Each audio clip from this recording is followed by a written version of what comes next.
Okay, alright. Welcome back to my YouTube channel. I'm Mondes Vlog. Ito, talagang patindi ng patindi mga kaibigan ang ating pagtatalagay dito sa hinayupak na kultong ito. Tuklasin po natin, iniwan ng mga pulis na ito ang pagiging pulis. Sumapi lang dito sa kulto at mabuhay doon sa bundok. Naku po, ano ang papel nito? Ito ba ang tirador nitong ikangay leader ng kulto na ito? Makikita natin sa larawan. Laman ng video na yan ang ating tatalakayin.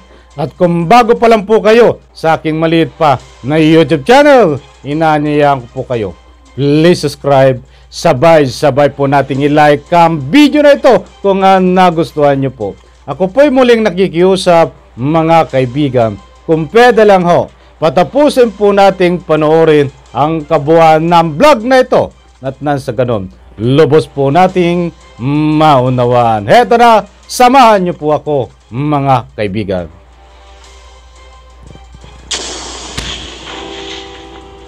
Kabilang dyan ang 10 pulis na nag-awol. Isa rito si Police Senior Master Sergeant Johan Lasala na mahigit 2 dekada na sa serbisyo. Git niya, wala siyang pagsisisi sa pagpanik ng bundok. Yung pinamilihan ko doon is between life and death. May halo ng galit ang panawagang hustisya ng mga miyembro ng Socorro Bayanihan Services Incorporated sa Surigao del Norte. Magbabalita, Simon Gualvez. May halong galit ang panawagan ng mga miyembro ng Socorro Bayanihan Services Incorporated o SBSI sa Sitio Kapihan, Surigao del Norte kahapon. Habang ipinapakita ang suporta sa leader na si J. Rez Kilario alias Senior Aguila. Tinuturuan ba kayo ng pumatay ng tao? Tinuturuan ba kayo ng sumay sa mga magulang? Isinama rin ng kanilang mga magulang sa ginawang pagkilos ang mga menor de edad. Habang ang ibang kasapi ng SBSI, hindi na iwasang maiyak. Sumatotal, nasa 4,000 sabay-sabay na lumabas na color-coded pa ang damit, depende sa cluster ng organisasyon. Ilang araw bago ang pagharap sa Senado, sumugod dito sa tuktok ng bundok ang mga miyembro ng SBSI para manawagan ng hustisya sa mangyayaring investigasyon. Bawis na walang kwenta ang investigasyon! Namakita nga lang ang ano! Na isang ano na kami mga tapuan! Walang kitang leader dito sa Pilipinas!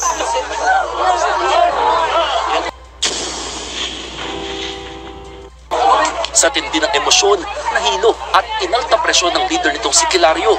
Pero paninindigan nila, hindi sila kulto. Yung pinapanigan ni Risa yung Tiberos, sila yung mga tao, kami mga, hindi ba kami tao? Wala kaming puso! Hindi rin doon nila nagustuhan ang nangyayaring pag-aalipusta sa kanilang leader na si Senior Aguila. Bago ito, isa-isang pinapirma ng Surigao del Norte Police sa mga leader ng SBSI na iniimbita ang humarap sa Senado para sa investigasyon. Kabilang dyan ang 10 pulis na nag-awol. Isa rito si Police Senior Master Sergeant Johan Lasala na mahigit 2 dekada na sa serbisyo. Git niya, wala siyang pagsisisi sa pagpanik ng bundok. Yung pinamilihan ko doon is between life and death. Sinabi kong between life and death kasi pwede kong isave yung profession ko as a police officer. Magpatuloy ako sa serbisyo. Pero yung pamilya ko naman nga maiwan, talagang hirap na hirap talaga, sir. Pagtitiyak naman ng Surigao del Norte PNP na surrender lahat ng service firearms ng mga nag-awol na pulis. Pero inaalam nila ngayon kung may mga bagong baril na hawak ang mga kabaro na may nakabinbin ng dismissal order. Kasabay nito, humarap sa News 5 ang apo ni Rosalina Taruk, ang dating presidente ng SBSI na pinalitan ni Senior Aguila. Paglilinaw niya, hindi puwersado ang paghalili ni Kilario sa pwesto. Walang brainwash. Paano ba yung maging brainwash? Wala talaga yung katotohanan, sir. Kasi, nung nabubuhay pa ang aking lola, mga around 2019 nata yun, sir, gusto ng aking lola, habang nabubuhay pa siya, gusto na niyang i-turn over ang presidency doon mismo kay Senior Aguila. Kinumpirma naman ng SBSI na nakikipag-areglo sila sa Socorro LGU. Ang siste lang, umabot na raw sa Senado ang usapin. Isa na lang sa pakiusap sana ng grupo, imbis na sa Maynila, gawin na lang daw sa Sitio Kapihan ang mangyayaring Senate investigation. Kulang kami sa pundo kasi may hindi naman masyadong mahirap pero kulang kami talaga sa pundo kasi simple lang kami dito, simple lang pamumuhay kasi mapayapa kami dito. Okay, alright. Pasensya na po mga kaibigan na talagang namamalat ang aking boses. At ito ho, dito tayo at bigyan ko kayo ng iba pang update dito sa mga nabiktima na hanggang ngayon ay kasapi ng kulto na mga pulis.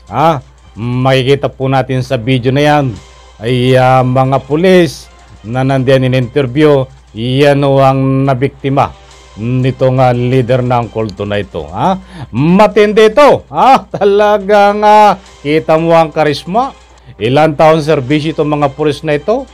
Pinaghirapan, isang marangal na prosesyon, but sa isang iglap po ay pinagpalit, nagawol, iniwanan ng trabaho. Bago po natin pagpatuloy ay shoutout at maraming salamat Mama Cheryl Cusin at pahintulot ho ang paggamit ng inyong video clips at dito po sa original na may-ari ng video. Maraming salamat po. Okay, eto, palakpakan muna tayo mga kaibigan. Talaga. Kumusta po kayo? Dito muna tayo sa usapan na ika nga po'y mainit. Mainit na pinag-uusapan nito. Talagang sa social media ay napakarami ho ang nag-aabang din. Ay, pahintulot po muna. Hindi po natin nakakalimutan ang update diyan sa pag-aristo kay Arnie Tevez at sa mga sabungirong nawawala. Ay pamanhin po kung hindi tayo nagbibigay ng update. Wala pong video pa na pinalalabas ang ating kinaukulan pamahalaan kung sino man umahawak dito sa pag-aresto. Once na mayroon po mga video, mga bagong update, ay ibibigay ko po sa inyo ang mga update na yan. Kaya't ngayon po wala tayong maibigay, kaya't hindi po tayo nagbibigay sa inyo ng anumang komentaryo dito. Okay, sana po maunawaan nyo. Samahan nyo po ako dito, Luzon, Visayas, Mindanao, dito sa ating tinatalakay na kulto to. Importante na mahalaga po ito mga kaibigan na malaman natin. Dahil hindi lang po ito hindi lang po ito kaunti ang nabiktima. Napakarami pong mga biktima na ika nga po yung matitinong tao, subalit sa pamamagitan po ng kaniyang matalinhaga at mga bulaang pananalita, mga sinungaling na pananalita, ay napapasunod po niya ang sinuman mga kaibigan. Nandiyan po ang ebidensya. Kung makikita po natin diyan sa screen, iyan ang leader ng kulto. Iyan na, sabi po nila ay may kamukhang abogado. Isa pa nga ulit, mga kaibigan, sino ang kamukhang abogado nito? Ay marami ho nag-comment diyan sa comment section. Ay sinasabi na kamukha ito ng abogadong si abogado ng terorista Naniniwala ho, sige nga i-comment nyo dyan kung sinong kamukha pa mga kaibigan na abogado, patunayan nyo. Okay, dito po tayo at napakaliwanag sa ruling ng video na yan na itong mga pulis ay pinakita. Pinakita at ilang pulis yan, kung matatandaan ko, ay basta nandiyan marami, di ba? Kita mo gaano katindi ang panluloko nitong kulto na ito. Paunawa ho, ilan pa lang ho ito sa mga ikangay mga pinapakita ko na ikanga po'y kalukuhan na ginagawa. Hindi po pwede nating ipakita lahat sabay-sabay sapagkat napakarami po na mga kalukuhan na ginagawa nitong hinayupak na leader ng kulto ito. At ngayon nga po, araw na ito, araw ng Huwebes, ay nakatakda po na magkaroon ng Senate hearing. Harap po yung mga pulis na yan. At itong leader ng kulto na hinayupak na ito ay haharap din po sa Senate hearing. Abangan po natin yan. Magaganap ngayong araw ng Huwebes diyan sa Senate hearing. Alam po natin, ang kabang-abang dito ay kung sino ang kung ano ang ginagawa nitong pangabuso, sapagkat mga kaibigan, ang mga biktima nito na marami, may bata, matanda, may ngipin at wala, ay haharap po ngayong araw diyan sa Senado. Bibigyan ko po kayo ng latest update diyan kung paano ginawa nito ang pangabuso, kung paano ginawa nito ang pangdoktrina, kung paano gawin ito ang panluko sa kapwa natin mamamayan. Talagang importanteng mahalaga po ito mga kaibigan, sapagkat alam nyo ay parang hypnotized to di ba? Sasabihin lang niya na dapat ang lahat na nagtatrabaho sa gobyerno, pulis, guro, basta nagtatrabaho sa gobyerno, ay sabihin lang niya na kapag lumapit ito sa inyo na kailangan kayong pumunta diyan sa bundok maniram, sapagkat malapit na at darating na ang paghukom. Hindi po maliligtas ang nagtatrabaho sa gobyerno. Ay ang mga pulis, kita mo mga pulis na biktima, nag-resign, hindi nag-resign kusahong iniwanan ng trabaho, mga kaibigan. Pumunta diyan, nandiyan ang mga pulis. Kusang ngay pumunta at sumama dito sa leader na ito, mga kaibigan. Gaano katindi yan.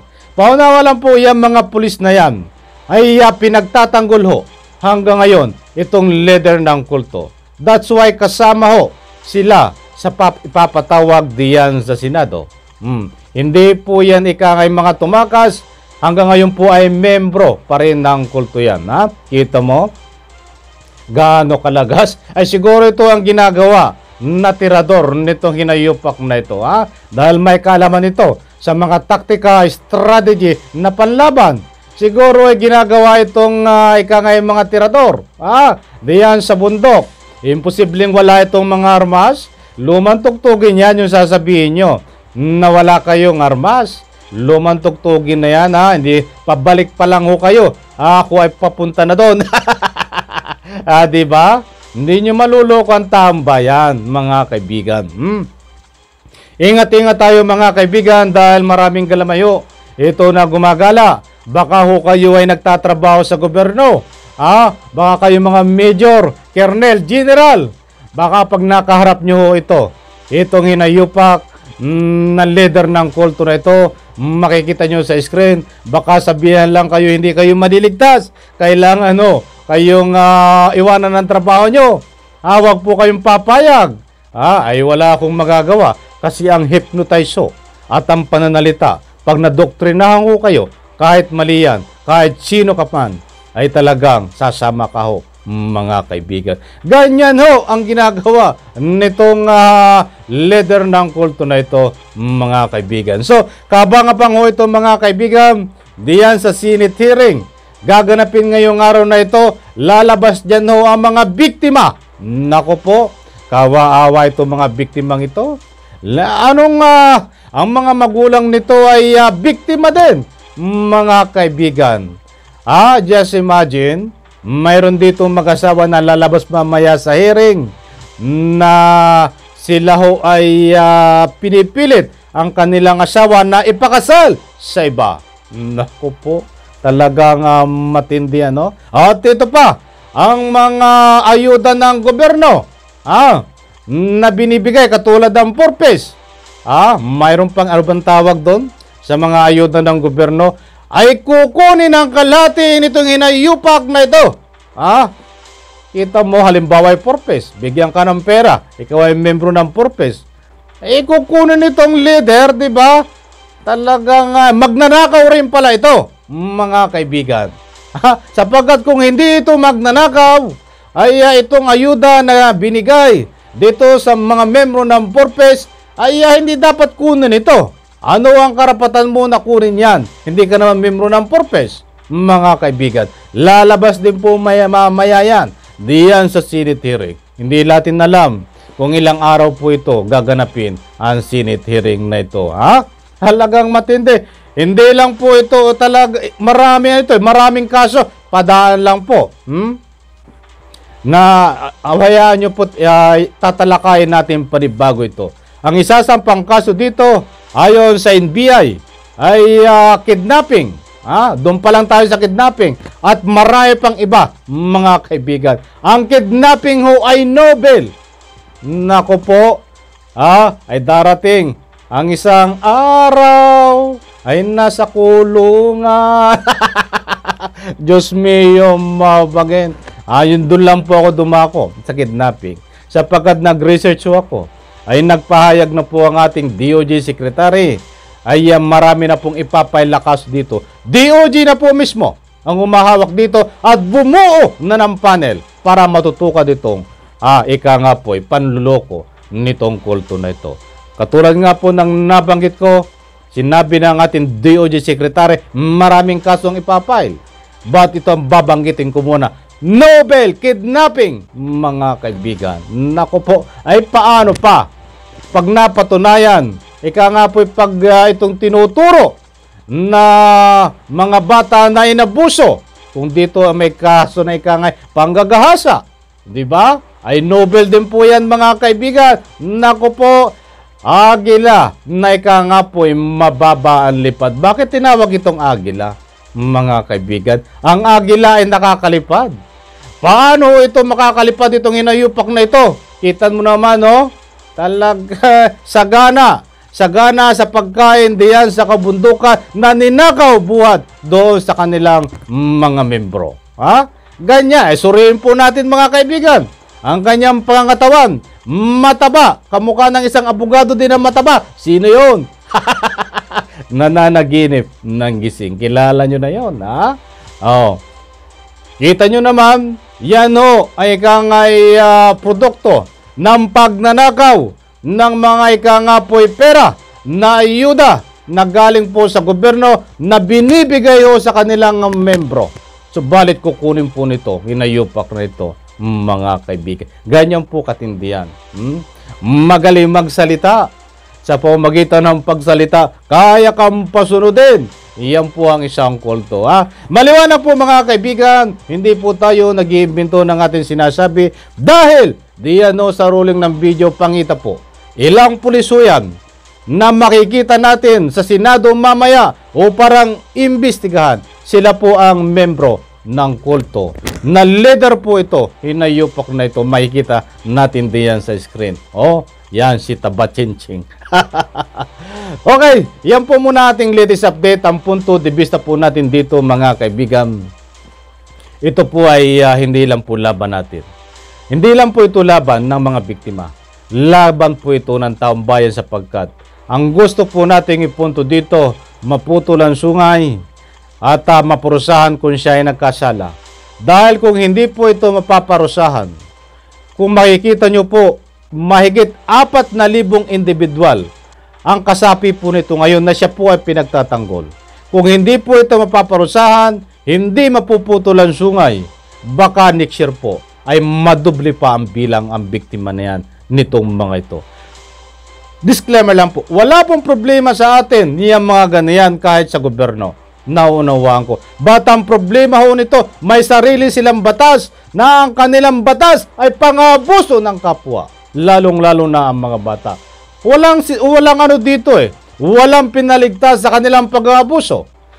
Pulis, guro, kapwa na ika nga po'y matatanda, bata, may ngipin at wala. Biktima ho nito ng pang-aabuso, mga kaibigan. Alam ko ho, marami pa diyan sa loob ng kaniyang nasasakupan ang biktima.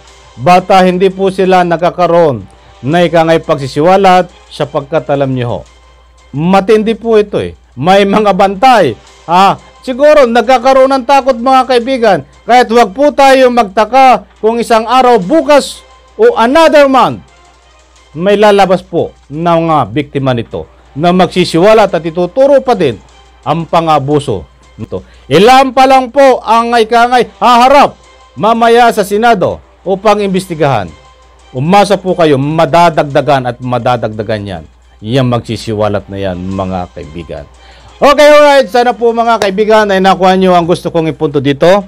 Kaunting shoutout lang po tayo mga kaibigan bilang pagpupugay sa ating mga nagbibigay ng public opinion diyan sa comment section. Okay, buhat kay nasa na tayo? Buhat kay Edgardo Bertomen. Minsan pag napatunayan tama si PRD na magaling lang si Panelo sa pamamagitan ng away ay hiwalayan ng mga artista, dito yata sumikat si Panelo. Ay ito tungkol naman diyan kay Tibes. Ande kanta pa more, natatawa kami sa kanta mo, banat sa mga sobrang talino. Buhat kay Alejandro Bidad. Nasa na ba tayo? At dito pa. Kamukha ni Attorney Tupacchio, Cheryl Pluno, shoutout. At Miles Sense, idolante, kamukha po yan ni Attorney. Marami nagkasasabi, di ba? Kamukha ni Attorney. Buhat kay Ludi Beriab, Tupacchio. Kung totoo ang balita ay kasuhan, ikulong, parusahan, public bitay, Scorpio. Marami nagsasabi dito. Buhat kay Ramel Villa, si Attorney. Ayun Shoutout po sa lahat. Marami nagpapa-shoutout. Pasensya na po. Kukulangin tayo sa oras. At kung hindi po nabanggit ang inyong mga pangalan at nabasa ang inyong pa-shoutout, diyan po sa susunod natin vlog mga kaibigan ay bibigyan po natin ng pagkataon. Ma'am Divine Grace, maraming salamat po from Germany. Maraming salamat po. Sa lahat po na ika nga po ay nagbibigay ng public opinion diyan po sa comment section, huwag po kayo magsawa. Yan ay buong puso ko pong nire-respeto. Sa lahat po na nagbibigay ng like, na mga baguhan natin subscribers at matagal nating subscribers, maraming salamat po. Abangan nyo po ang latest update. Pag may pagkataon tayo at meron po tayo nakuha na update sa pag-aristo kay Arnie TV, abangan ho.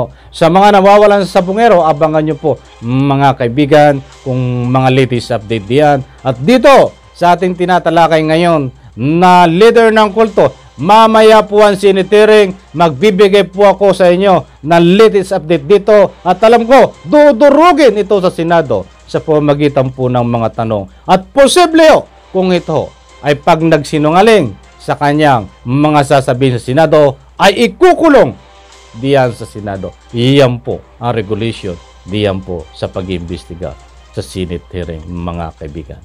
Okay, alright. Maraming salamat po. Pagpalain po tayo lahat. Sabay-sabay po tayong palakpakan.